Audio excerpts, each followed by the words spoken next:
Easement, easement ये एक ऐसा राइट होता है जो एडजेसेंट प्रॉपर्टी पे आपको मिलता है।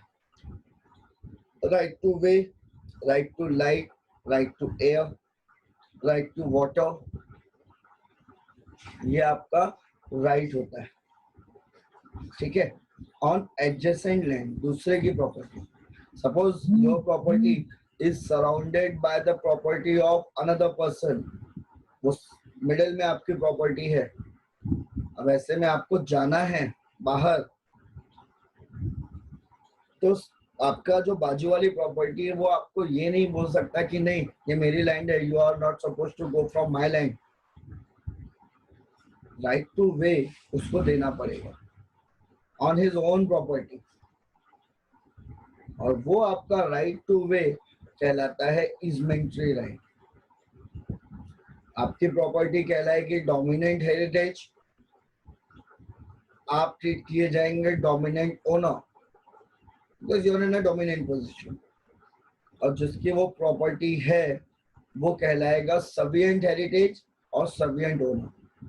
ये कॉन्सेप्ट अपने दिमाग में अभी से क्लियर रखिए, क्योंकि पूरा इजमेंट ये दो चीजों पे ही चलता है, dominant owner, dominant heritage, servient owner, servient heritage. Again I am repeating, ये क्या होता है? If your property is surrounded by the another's land in which you don't have any access to the common road without passing that adjacent land, in that situation the owner of the adjacent land is entitled to provide right to way, ठीक है, वो आपको provide करेगा। तो जिसके property पर ये आपका राइट इम्पोज कर रहे हैं वो प्रॉपर्टी को आप कहते हैं सबिएंट हेरिटेज, और उसका ओनर कहलाता है सबिएंट ओनर। अब जो पर्सन उस प्रॉपर्टी पे अपना राइट ले रहा है, इजमेंट्री राइट ले रहा है, उसको आप कहेंगे डोमिनेंट ओनर, और उसकी प्रॉपर्टी कहलाएगी डोमिनेंट हेरिटेज। तो पॉइंट याद रखिएगा। Section 4. What is the easement? Section 4 of the Act defines easement as a right which the owner or occupier of a certain land possesses as such for the beneficial enjoyment of that land, and to do and continue to do something, or to prevent or continue to prevent something being done in or upon or in respect of a certain other land which is not his own। आई बात समझ में? Means आप उस land पे अपना अधिकार जमाते हैं, right to way, right to water, right to air, right to light, और whatever for the beneficial enjoyment of your land. आप दूसरे की जमीन पर यह अधिकार रखते हैं, ओके, और ये कहलाता है ईजमेंट।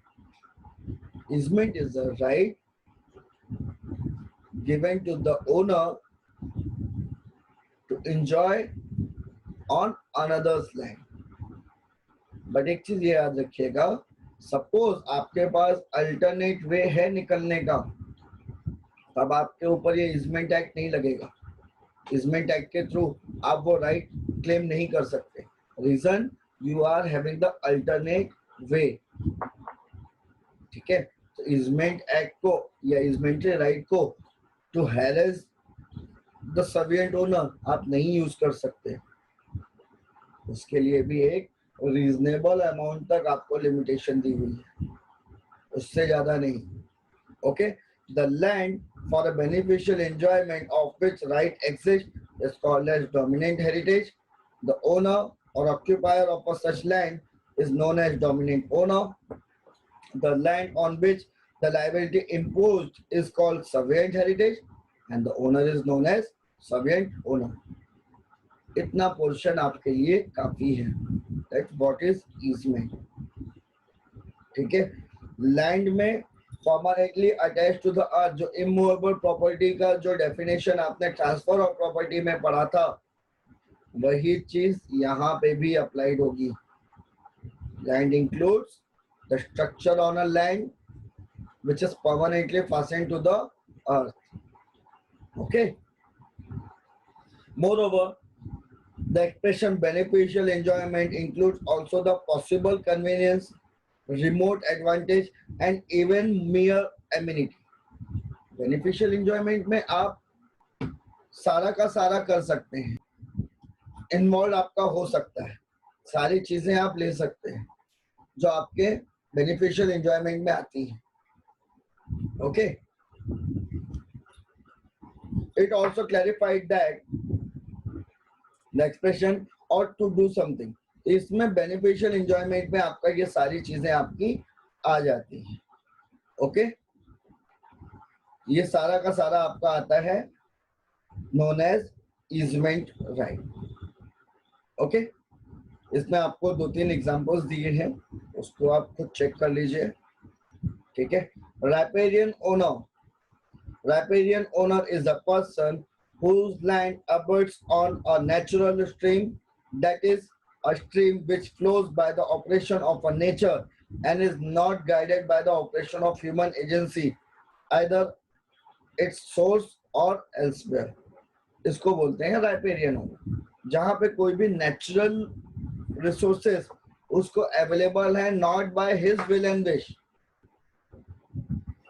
वो एक नेचुरल चीज उसको अवेलेबल है, स्ट्रीम वहां से उसको अवेलेबल है, ऐसे ओनर ऑफ द लैंड को कहा जाएगा राइपेरियन ओनर. ठीक है. अदर डेफिनेशंस ऑफ ईजमेंट के लिए आपको दिए हुए हैं. हाउसबरी लॉज ऑफ इंग्लैंड में दिया हुआ है. And easement is defined as a right annexed to the land or utilize other land of the different ownership in a particular manner, or to prevent the owner of the other land from utilizing his land in a particular manner. Means others के land पर आपको right to way और बाकी चीजें provide हैं. इसके साथ साथ वो total ऐसे buildings बना ले जहाँ पे आपकी sunlight, air आपकी रुकती है. ऐसे कंडीशन पे आप स्टे ऑर्डर ले सकते हैं. वो ये नहीं बोल सकता मेरी लैंड है मैं जो चाहूँ वो करूँ, माई लाइफ माई रूल, उसमें नहीं चलेगा. अगर आपका राइट या आपका बेनिफिशियल एंजॉयमेंट आपके डोमिनेंट ओनर को तकलीफ दे रहा है, उसके बेनिफिशियल एंजॉयमेंट में अगर प्रॉब्लम दे रहा है, तो you are not allowed in the court of law through easement act. आप एब्सोल्यूट ओनर हैं, but in the easement the absolute right is given to the dominant owner, not on the heritage owner. Okay. According to the Peacock, an easement is a privilege without profit acquired in respect of one tenement. ये चीज याद रखिएगा. Being as a sovereign owner, you are giving right to way to the dominant owner for a beneficial enjoyment of dominant heritage. But for providing this space, you are not liable to claim any amount from the dominant owner. तो ये service आपको free of cost देनी, इसीलिए caveat emptor use किया जाता है. आपने पढ़ा है जो कंज्यूमर प्रोटेक्शन एक्ट में आपने देखा है. कैविएट एम्प्टर ये होता है कि बिफोर परचेजिंग आप ये सारी चीजें देख लें, उसके बाद ही परचेज करें. अगर आपको चलता है कि ठीक है, क्योंकि ईजमेंट एक्ट के थ्रू बहुत नुकसान है. राइट टू वे का कई बार लोग मिसयूज भी करते हैं. ईजमेंट एक्ट का मिसयूज होता है. ठीक है. इसेंशियल्स क्या क्या हैं? There are 4 essential of easement. There must be an owner and occupier of a certain land. जो आपकी adjacent land है, dominant heritage है, वहाँ पे owner और occupier होना चाहिए. अगर वहाँ पे occupier नहीं है, तब तक जो sovereign heritage पे वो right increase नहीं होगा. तो owner होना जरूरी है, occupier होना जरूरी है. There must be a right vested in such owner or occupier to do or continue to do something, or to prevent or continue to prevent something done or in upon in respect of some other land. Some other land is referred to the subject heritage. Means अब suppose आपने वही एक example आप फिर से ले लीजिए कि डोमिनेंट हेरिटेज पे एक हॉस्पिटल है, तो सबियंट हेरिटेज पर आपको कैसिनो बनाने की परमिशन नहीं दी जा सकती, जू बनाने की परमिशन नहीं दी जा सकती। अगर आप ऐसा कुछ करते हैं तो आपका जो सबियंट ओनर है he may take action against you before the appropriate court of law. इसलिए again I am saying check the land before purchasing. The right to do single isolated act but not to repeat may be subject to the grant. अब ये बोल सकते हैं sir मुझसे गलती हो गई, आगे नहीं करूंगा, you are allowed. उस समय आपको कोई भी कॉस्ट इम्पोज नहीं होगा because you are a first one, but उसके बाद आपको कंटिन्यू करने नहीं दिया जाएगा. Once the objection is taken by the dominant owner and if that objection is reasonable, in that situation subject owner has no right to perform such act. Okay, third आपका आता है the right must be for the beneficial enjoyment of the land of the person, thus right in not in any way connected to the enjoyment of a dominant tenement. It cannot be an easement. आपका beneficial enjoyment of a land होना चाहिए, वो आप use कर सकें उसके लिए. उसके अलावा सर्वेंट ओनर किसी भी ढंग से लायबल नहीं है आपके राइट को फुलफिल करने के लिए. The very reason of a determinant of an easement is that it serve better utilise an enjoyment of the dominant tenement.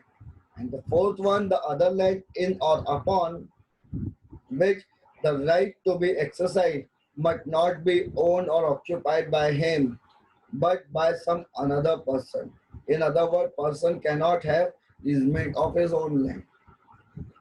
सीधी सी बात है, because आप दो adjacent land के मालिक हैं, आप सबियंट हेरिटेज के भी मालिक हैं, आप डोमिनेंट हेरिटेज के भी मालिक हैं. ऐसे कंडीशन पे आप खुद पे ही इजमेंट यूज नहीं कर सकते. ओके, इजमेंट एक्ट के लिए ओनर्स मस्ट बी डिफरेंट, तभी तो प्रोवाइड करेगा. आप अपने घर में खाना खाने के लिए परमिशन नहीं मांगने जाते, लेकिन दूसरे के यहाँ खाना खाना है आपको, तो you have to take the permission. वही चीज आपके इजमेंट के लिए. You are the owner of both land, then there is no need of any easement, because both lands are belongs to you. You may use as per your convenience. Characteristics, features of an easement. Easement are the incorporeal right exercised for the beneficial ownership of one corporeal property. आप दूसरे की property का beneficial enjoyment करते हैं without paying a single amount as a consideration. Okay, तो without consideration, without paying a single amount, आप दूसरे की प्रॉपर्टी पे उसका यूज कर रहे हैं on a reasonable ground. Right to वे है तो वो आपसे टोल नहीं लेगा, वो आपसे रेंट नहीं लेगा. राइट टू लाइट है, राइट टू वाटर कैनल है, आप अपनी पाइपलाइन उसके लाइन के नीचे से निकालते हैं. ये सारी चीजें आपको अलाउड हैं. There must be two distinct tenements as we seen earlier. One cannot impose easementary right on himself. उसके लिए अलग अलग टाइटल्स होने चाहिए, डोमिनेंट ओनर के, डोमिनेंट टेनामेंट के, और सबियंट ओनर और सबियंट टेनामेंट के. The two tenement must be belongs to the different owners. जब टाइटल अलग होगा तो ओनर्स भी अलग होने चाहिए. The dominant tenement usually consists of a corporeal property. The easement must be connected to the enjoyment of a dominant tenement. In other words, easement in gross is not recognized by the law. एक reasonable amount तक. The easement must be known and usual kind, not a novel or fanciful. Reasonable तक होना चाहिए. Right to way चाहिए, ठीक है, तो वो up to 4 to 5 फीट का काफी है, आपको हाईवे बनाने की परमिशन नहीं मिल जाएगी कि नहीं मैंने तो अपने घर में मुझे बुलडोजर पार्क करना है तो आई वांट राइट टू वे, ऐसा भी नहीं होगा। एक रीजनेबल लिमिट तक। पता चला सामने वाले की प्रॉपर्टी 1000 स्क्वायर फीट की है और आपने 500 ईजमेंट के लिए यूज कर लिया, तो उसका भी तो राइट है, सर्विएंट ओनर का भी तो राइट है, सर्विएंट हेरिटेज का भी तो राइट है। तो reasonable amount which is granted by the सब रजिस्ट्रार ऑफ दैट लैंड, ये एक आपका प्लानिंग में आता है, आपके पास तहसीलदार में, तलाठी में ये चीज अवेलेबल होती है। Permission is granted by the government, उसके अकॉर्डिंग ही आपको जाना पड़ता है। The easement are impose upon the property of servient element and not upon the others owner personally. सीधी बात है, उस हेरिटेज पे ही होगा, ना कि उस ओनर पे कोई लाइबिलिटी है। An easement cannot confer an exclusive the use of a surveying tenement because would pass to the owners of that land, but exclusive use नहीं कर सकते। Limited easement under English law refers no right to participate on a profits of the servient tenement. वहां से जो profit आपको मिल रहा है servient heritage से सर्विएंट ओनर को, ऐसे में आप उससे वो राइट क्लेम नहीं कर सकते। आपका राइट सिर्फ राइट टू पास है, राइट टू लाइट है, ना कि right to demand an actionable claim और not right to demand a share on a profit on that land, वो आप नहीं कर सकते।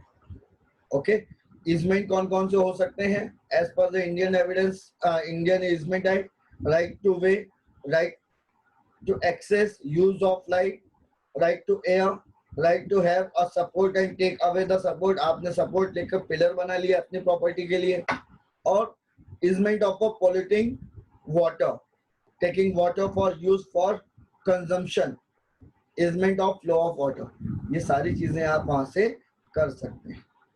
ठीक है, so this is your introduction and definition of easement.